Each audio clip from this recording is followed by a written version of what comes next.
Mheshimiwa Mwenyekiti, kata ya Kisutu, jimbo la Bagamoyo, tuna shule moja ya msingi ambayo ilijengwa 1890, lakini baada ya hatua ya Mheshimiwa Rais kufuta hati ya shamba la Mchina na kupata ardhi ya kujenga shule, Jumapili iliyopita niliungana na wananchi hao kuanza kujenga shule nyingine ya msingi baada ya ile awali kuwa na wanafunzi zaidi ya 1140 na tushakamilisha msingi. Je, serikali inatupa matumaini gani ya kutuunga mkono kupitia mradi wa Boost ili kuweza kukamilisha shule hii ya msingi? Asante sana.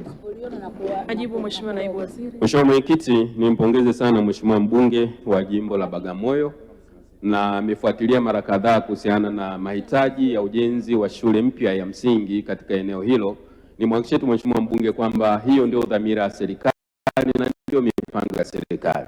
Niwapongeze wananchi wa jimbo la Bagamoyo, lakini pia na management ya halmashauri ya Bagamoyo kwa kuandaa eneo kwa ajili ya ujenzi wa shule nyingine, na nitoe wito kwamba mkurugenzi kupitia mapato ya ndani waanze hatua za awali za ujenzi wa madarasa katika shule hiyo mpya, na sisi kupitia ofisi ya Waziri Mkuu TAMISEMI tutaona namna katika bajeti zetu kwenda kuunga mkono kuhakikisha kwamba shule hiyo inajengwa.